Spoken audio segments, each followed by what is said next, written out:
So I bought a piece of junk trailer. As you can see, this is a very small trailer. And I have something very special planned for this trailer. But first, we need to fix it up. Alright, so I purchased this old trailer for 160 bucks. I've got all new parts, right? Winch, wheel, jack, and hub for the tire over here, and lights for approximately another 160 bucks. So anyone who's about to watch this might be asking, why did you buy a piece of crap trailer if you have enough money for a brand new jet ski?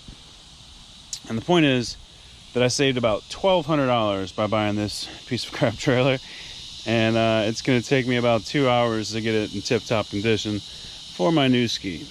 So first we got a new tongue, because this one still works. It worked just fine, but it's rusted, and that one looks so much better, so we're going to put that on. And I'll save this one for any other trailer projects that I might have. A new jack. This is going in the trash. This was only $35, I believe. The tongue was $22. A new winch. This winch does not work. The strap still looks like it's in decent condition, but there's something wrong with this spring, and as you can see, it's pretty rusted up in there, so we're just going to get rid of that. We're getting new bearings. Quick and easy way to test the bearings is grab the tire right here and see if it moves. And so you can see it's obviously got play right here, and that's not good. You don't want your wheels looking like that. So both wheels were similar. The axle is completely rusted, but it's still very sturdy. So I think for now we're just going to sand it, paint it with black Rust-Oleum. Same goes for the leaf springs. You probably see me change leaf springs in another video, and it's super simple. However, for now I think that we're just going to paint them black, because structurally I think they're okay. They just look bad. We're going to take off all of these U-bolts here and here, so that way when we go to move these risers, that way we can actually move the rusted bolts here. So I think what I'm just going to do is hit this really quick with a side grinder, chop all those off, get the right size U-bolts, and throw those on. And of course we also have brand new LED lights, and we're going to do a little bit better wiring job than this. So very shortly I'll get into how we're doing some of these things. It should be pretty easy. Alright, the tools required to work on this trailer are just going to be some wrenches, maybe a crescent wrench, and a pair of vice grip channel locks, some PB blaster. That's it. PB blaster. We're going to spray onto here before we get started. And if these don't come off, we're going to just side grind that bolt too. We're going to put it on here. No, wait. That's staying. We're going to put it up here. And then here. So this will be the start. We're going to kind of let this stuff set up, so that way it'll penetrate and make taking these bolts off a lot easier. We're also going to put some here, and we're also going to use a tire iron or a 4-way to get those bolts off. Or 4-way to get those lug nuts off. Like I said, no PB required here. I'm not even going to try and mess with that long bolt on there. We're just going to give that the chop real quick and take it to the hardware store and match it up and get 4 of those. Might as well put some on here. And we're going to get the cranking on some bolts in just a sec. So the trailer jack comes in all sorts of little parts. We got to put these together. And it even comes with instructions. Alright, the nut on the tongue is going to be a 3/4 inch, and I just kind of jimmied my wrench right there, and that'll hold it. Well, supposed to hold it as a push that down. But anyway, I'm gonna put 2 hands on it and get that off of there. Safety glasses, gloves, ready to go.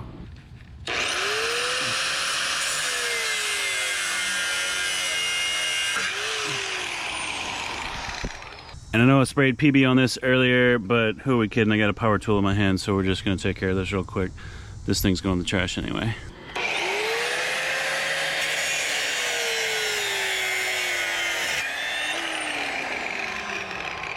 I hear that.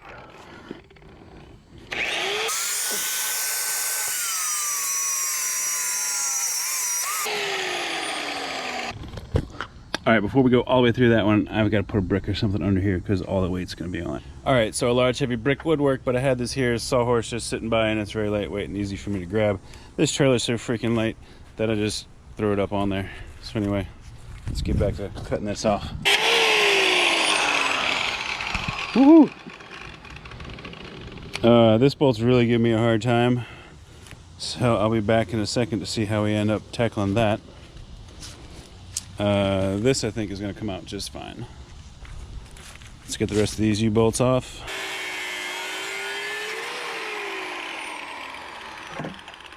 Yeah, nobody wants to deal with that foolishness. Some brand new ones on here. That way, when we get to the CDU store and they go to move these things, it's not a complete cluster, and they don't charge me like $50 to put on some new U-bolts or something ridiculous. All right, so I'm just gonna take this to the hardware store and say, match me up with something that's not gonna rust to high heaven like these. All right, so we got the winch right off here. It had some 14mm bolts with little lock nuts that actually held up pretty good. The only thing that really rusted was these stupid washers. We're gonna get that cleaned up a little bit and put our new one on. Up here, we're still wrestling with our tongue, and I have attached a vice grip here and have been hitting this 3/4 inch wrench with the old knockometer, and I am not getting any success. I have not get it to break loose. And then when you look in here, there's a bolt here, and 2 nuts in there. And I don't know if you can tell, but that nut is just completely rusted. There's no way that's gonna move. So once again, we're gonna break out the side grinder. These bolts are a lot more heavy duty. They're probably even stainless, or they're at least some sort of steel. So it's gonna take a little while, and be patient. Make sure my side grinder blade's on there nice and tight, and we're gonna end up getting these off that away. So in today's episode of how to side grind bolts off your trailer is loud. So I've got my earmuffs and my glasses. I'm sure I look like a fool, but this is how it's gonna get done. Not sure if you can see this. Things are really heating up though. We're only about halfway through the first bolt. You can see all the shavings over here. My gloves are getting warm, and it's smoking. So as predicted, these bolts are much more heavy duty, and this is not as easy as I hoped it would be. But we're still only about a minute into this. As you can probably guess, it gets harder the further down you go, and the blade keeps getting stuck. So we're gonna rip the top of that off. All right, so now we just need to use the side grinder with the grinding blade in order to smooth that down, make it look like a stud, and then we'll pop it through.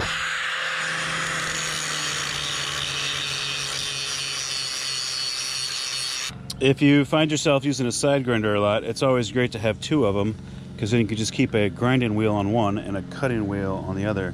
You don't have to keep switching them out. Grab this old bolt here. There we go. 1 down, 2 to go. Oh Lord.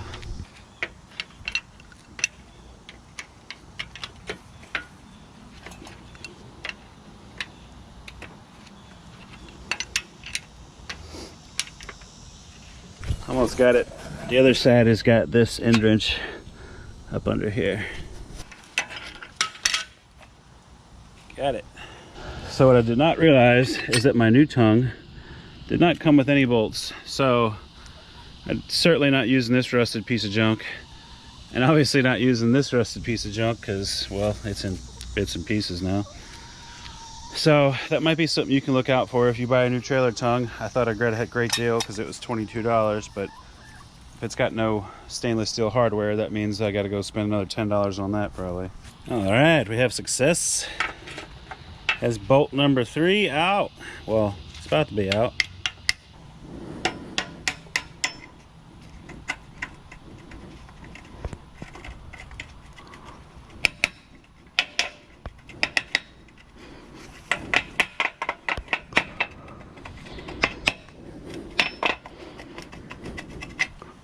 Oh.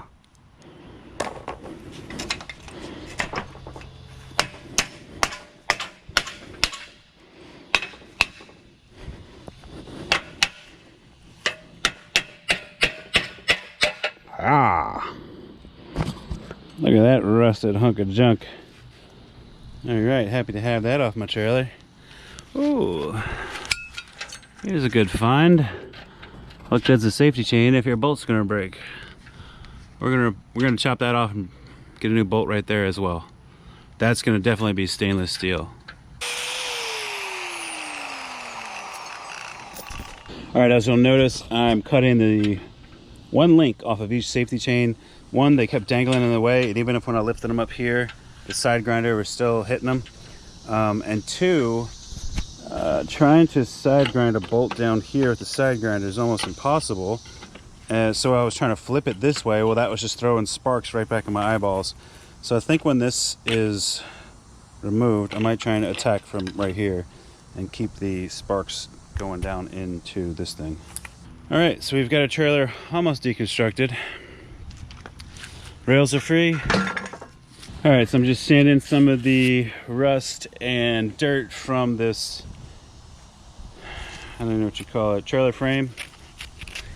And we're just gonna clean it up a little bit, spray this with some Rust-Oleum gray paint, just to kind of keep it from rusting anymore. Happy to have all this old junk off the trailer. So that'll be nice to put my nice new shiny parts on. All right, so I've got the trailer frame, or at least the front half here, all prepped for paint.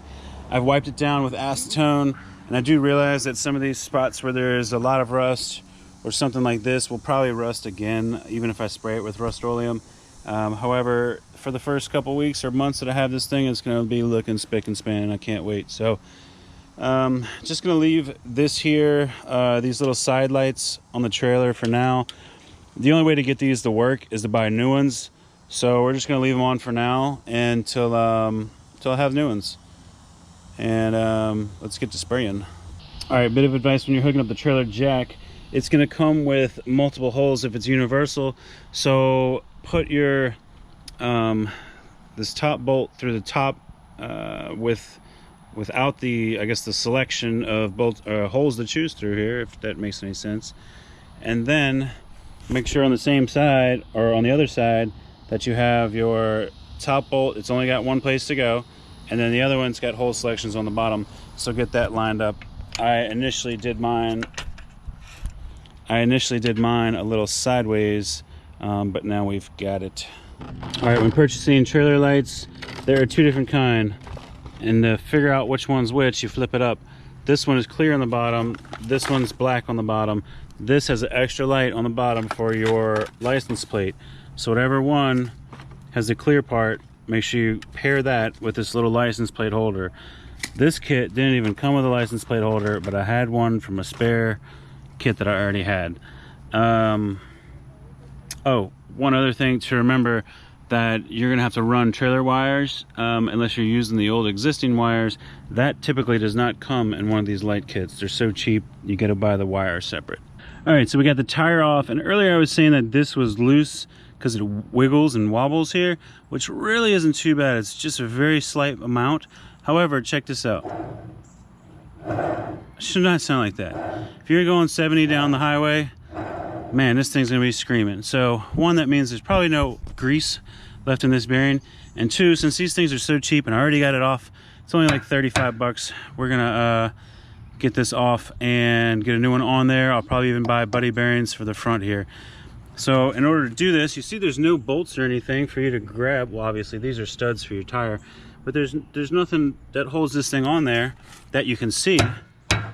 So you have to pull this off. And if I was going to reuse that, I would not have done it with a hammer. I would have gently did it with a screwdriver. As you can see in here, this is disgusting. It should not look like this. It should be grease that like, obviously, all right, so this means that water has gotten in with the grease, and not just water, but dirt as well. In here, there should be a little cotter pin that is right here. You can barely feel it wrapped around. So what I have to do is get a screwdriver and get this little cotter pin out. Yeah, that grease is disgusting. I have to get this cotter pin out, and then I'll be able to spin this and take that off. And then there's a nut, a single nut underneath there. We'll get that out and we're good to go. All right, so here's the cotter pin, and then this spins out, and then part of the seal comes off of there. What is that, a washer? I don't think all of these have washers. I don't think I've seen that every single time, but we're gonna hang on to that in case we need it later. And then typically there would be a nut. This is a different, maybe this is the nut. This is the nut. Okay. All right, so this is news to me.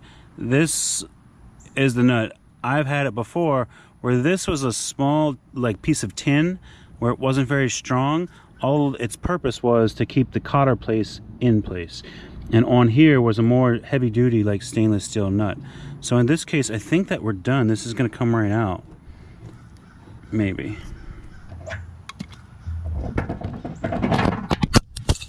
Oh no! Oh no. All right, well that was tragic. I was shaking this loose, and the GoPro fell right here off the trailer and hit this stupid block and cracked the back of it. And I'll try and snap a picture with my phone to show you what I just did to my GoPro 7. Pretty much renders it not waterproof. So I'll put some plastic or silicone in the crack, and then I'll continue to use it, but I'm not going to be able to hand it to my son so he doesn't get glass in his finger, and I'm not going to be able to take this underwater anymore. So this probably means the beginning of a new GoPro. Alright, just after the epic GoPro fail, this bearing came out the front here, and then I was able to get this off with a hammer. It did not want to come off.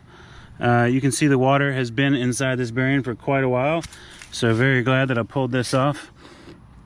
And it seems that this bearing's stuck on there, so I'm going to get the screwdriver, the hammer, get that off. This shaft right here is going to have to be cleaned up quite a bit before I can put a new bearing on here. And I'm not even sure I'm going to do that. I guess I'll do it with a towel first and then a wire brush. Alright, so I absolutely could not get this off, so I mangled it with the hammer, mangled this with the hammer. I'm covered in grease. I think that they might have done something wrong putting this on, because I've never had so much trouble getting this stuff off of a off an axle before. So the screen of my GoPro is now black, but hopefully you can still see this. This little keeper was all the way up here, and I had to slide that forward. So that's the last of the junk to come off of here. Meanwhile, I broke the tip of my screwdriver, so that's a little bit fatter now. And I broke my GoPro on this stupid trailer. So hopefully that's the last of the bad luck for this trailer, and we can get things going, and we're gonna have a good experience with our new jet ski. All right, so this one, same type of nut came off the front. However, they were missing the large washer that the other one had, and that's probably why it had so much play. Obviously this is going to be shot. We're going to get a brand new one, so I'm going to destroy this one probably if it gives me any trouble. Yeah, it looks like it wants to give me trouble. Alright, that's going to wrap it up for this episode, but make sure to stay tuned for our next episode where we finish the bearings, wire the lights, and show you the final paint job. And as always, y'all stay safe out there so you can return home still alive.